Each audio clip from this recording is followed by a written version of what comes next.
சுவாரஸ்யமான சம்பவத்தை சொல்லணும்னு நான் ஆசைப்பட்றேன். இது வந்து சர்க்கார் டைமில் நடந்த ஒரு விஷயம். ஸோ சர்க்காரில் வந்து அந்த படம் முடிஞ்ச பிறகு ஒரு ஈவெண்ட் ஒன்று நடந்தது. அதில் வந்து இன்டர்வியூ வந்து அதில் இருந்த எல்லா ஆர்டிஸ்ட்டும் பண்ணிகிட்டு இருந்தோம். அதில் வந்து நான், ஹீரோயின், அப்புறம் வந்து பழக்கற்பியா சார் இருந்தார். ஸோ நாங்கள்லாம் வந்து ஒரு இன்டர்வியூ கொடுத்துருந்தோம். அப்போ கொடுத்துட்டு இருக்கும்போது பழக்கற்பியா சார் வந்து பாபு விஜய்கிட்ட கூப்பிட்றாரு. அப்போ வந்து அவர் சொல்கிறாரு, விஜய் பாபு, எனக்கு வந்து அரசியல் மீட்டிங்னா நான் பேசிடுவேன், சினிமா இன்டர்வியூனா எனக்கு எப்படி கொடுக்குறதுன்னு எனக்கு தெரியலையே, எனக்கு என்ன பேசணும் சொல்லுங்கள் அப்படின்னு. உடனே சொல்லார், இல்லை சார், நீங்கள் வந்து சொல்லலாம்ல சார், ஃபஸ்ட் டைம் வந்து நீங்கள் வந்து சினிமாவில் நடிக்கிறதுக்கு பயந்தீங்க, அப்போ நான் வந்து உங்களை பார்த்தேன், வந்து பார்த்துட்டு நான் சொன்னேன், நான் வந்து இல்லை சார், நான் இல்லை, இதில் வில்லன் கேரக்டர் நான் எப்படி பண்ணுறது, நான் ஏற்கனவே பொது வாழ்க்கையில் இருக்கேன் அப்படின்னு சொன்னார். அப்போ நான் சொன்னேன் வந்து, இல்லை சார், நீங்கள் சொன்னீங்க, நீங்கள் வந்து இல்லை நீங்கள் இந்த வந்து கேரக்டர் பண்ணிங்கன்னா நீங்கள் நல்லா ரீச் ஆவீங்க, நீங்கள் வேணால் உங்கள் பேர பசங்கிட்ட கேட்டு பாருங்கள் அப்படின்னு சொன்னேன்.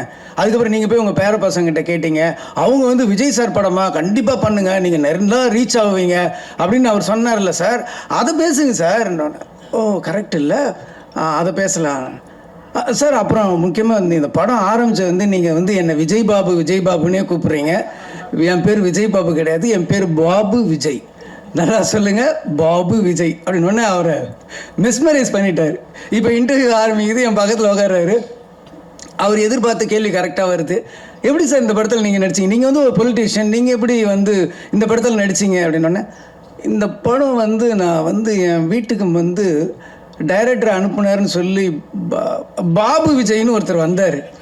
அப்போ சொன்னார், நான் வந்து எப்படிங்க இது நான் நடிக்கிறது, நான் வந்து இதில் பாலிடிக்ஸில் பொது வாழ்க்கையில் இருக்கேன் அப்படின்னு கேட்டேன். அப்போ பாபு விஜய் சொன்னார் வந்து, இல்லை சார், நீங்கள் உங்கள் வீட்டில் வேணால் கேட்டு பாருங்கன்னு சொன்னேன்.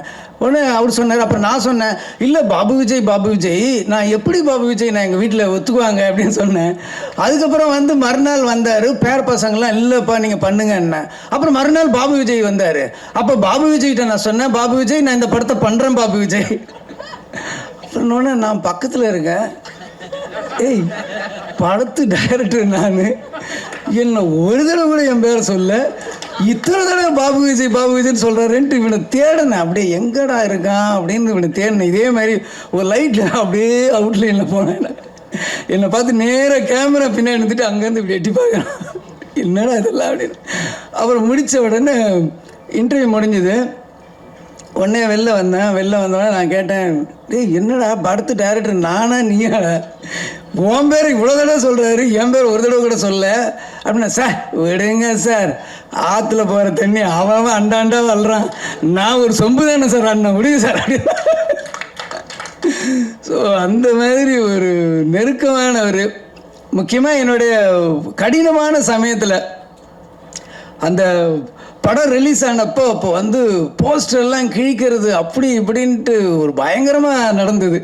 அப்போ வந்து அது இல்லாமல் என்னை வந்து அப்போ வந்து போலீஸ்லாம் துரத்திட்டு இருந்தாங்க. ஸோ அந்த டைமில் வந்து பாபு விஜய் வண்டி ஓட்டி ஒரு நல்ல டிண்டட் கிளாஸ் அதில் உட்காந்துக்கிட்டு 2 பேரும் போயிட்டுருப்போம். அப்போ காசி தியேட்டர் பக்கத்தில் வந்து அவர் வண்டி ஓட்டுறாரு, நான் வண்டி பக்கத்தில் உட்காந்துருக்கேன். அந்த காசி தியேட்டர் வெளியில் வந்து போலீஸ் ஃபுல்லாக அந்த பேனர்ஸு கட் அவுட்டெல்லாம் கிழிக்கிறாங்க. அப்படியே நாங்கள் 2 பேரும் அப்படியே பார்க்குறோம், கண்ணில் இருந்து தண்ணியாக வருது, என்னடா இப்படி போஸ்டரை கிழிக்கிறாங்களேன்னு சொல்லி. அந்த மாதிரி ஒரு கடினமான நேரத்துலேயும் ஒரு ஹார்ட் டைம்லேயும் எனக்கு வந்து பாபு விஜய் வந்து கூட வந்திருக்காரு. இதில் என்ன ஒரு காமெடினா, இன்னைக்கு காலையில் நான் கேட்குறேன், பாபு விஜய் என்னையா பேசுறது அப்படின்னு தெரியல சார், அன்றைக்கி ஒரு இன்சிடெண்ட் நடந்தது இல்லை அப்படின்னு சொல்லி இன்றைக்கி அதை மறுபடியும் என்னை பேச வச்சுட்டான் பார்த்தீங்களா. ஸோ அதுதான் பாபு விஜயோட டேலண்ட். ரொம்ப ஒரு சின்சியர். என்கிட்ட இருந்த உதவி இயக்குநர்கள் ஒரு 12 பேர் டைரக்டர் ஆகியிருக்காங்க இது வரைக்கும், எல்லா லாங்குவேஜ்லேயும் சேர்த்து. அதில் இன்றைக்கி வந்து பாபு விஜயோட ஒரு ஃபஸ்ட்டு டே அப்படின்னும் போது எனக்கு வந்து ரொம்ப ஹாப்பியாக இருக்குது. டெய்லி வந்து ஒரு 7-7:30 அந்த டைமில் வந்து பார்த்திங்கன்னா ஷார்ப்பாக நான் கீழே இறங்கும்போது வண்டியில் நின்றுட்டுருப்பார். அப்படி வண்டியில் சாஞ்சிட்டு நின்றுட்டுருப்பார். ரொம்ப ஆச்சரியமாக இருக்கும். சில அசிஸ்டன்ட் டைரக்டருங்க தான் வந்து நம்மளை சோம்பேறி ஆக்கிடுவாங்க. எப்படின்னா நம்ம உட்காந்து ரெடி பண்ணி வர்றதுக்குள்ளே ரிஹர்சல் அது இது எல்லாம் ப்ராக்டிஸ் பண்ணி பக்காவாக வந்து ஒரு தடவை ரிஹர்சல் பண்ணும்போது பார்த்துட்டு அப்படியே நம்ம டேக் போகலாம். அந்தளவுக்கு என்னை வந்து சோம்பேறி ஆக்குனதில் பாபு விஜய்க்கு நிறைய பங்கு இருக்குது. அந்தளவுக்கு ஒரு ஹார்ட் ஒர்க் பண்ணியிருக்காரு. ஃபஸ்ட் டைம் வந்து டைரக்ஷன் அண்ட் ப்ரொடக்ஷன் பண்ணியிருக்காரு. இந்த படம் மிகப்பெரிய வெற்றி அடையணும். அதுக்காக நான் வந்து வாழ்த்துறதில்லை, இறைவனை நான் வேண்டிக்கிறேன். கண்டிப்பாக இந்த படம் பெரிய சக்ஸஸ் ஆகணும்.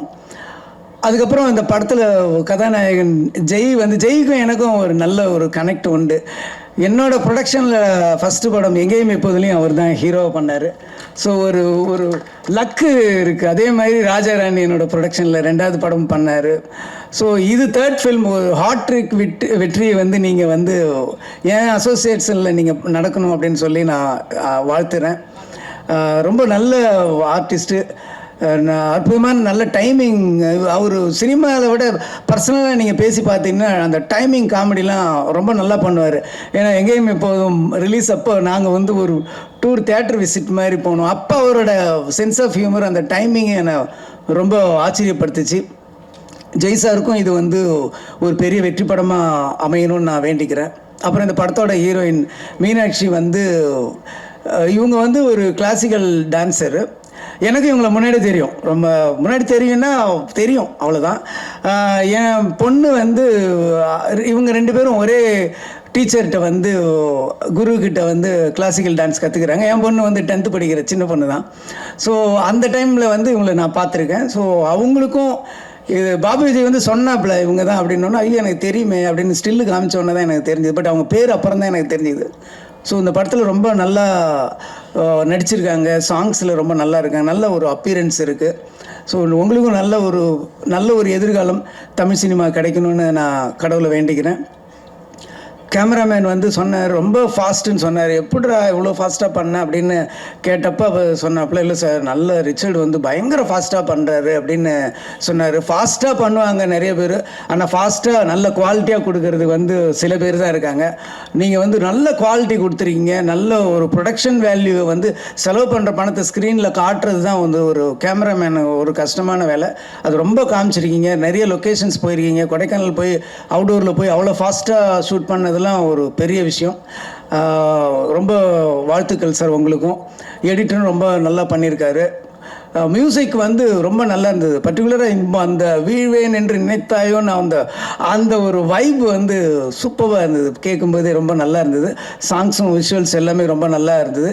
ஸோ நிறைய தடைகளுக்கு அப்புறம், நிறைய போராட்டங்களுக்கு அப்புறமும் இந்த படத்தை வந்து பாபு விஜய் உங்கள் முன்னாடி கொண்டு வந்து சமர்ப்பிச்சிருக்கிறாரு. ஸோ இந்த படத்தை வந்து தியேட்டரில் பார்த்து, குறிப்பாக பத்திரிகை நண்பர்கள், தொலைக்காட்சி நண்பர்கள், யூடியூபர்ஸ் எல்லாமே இந்த படத்துக்கு நல்ல ஒரு ஆதரவு கொடுங்க. பாபு விஜய் டைரக்டராகவும் ப்ரொடியூசராகவும் ஜெயிக்கணும்னு சொல்லி நான் வாழ்த்தி இறைவனை வேண்டுகிறேன். நன்றி, வணக்கம்.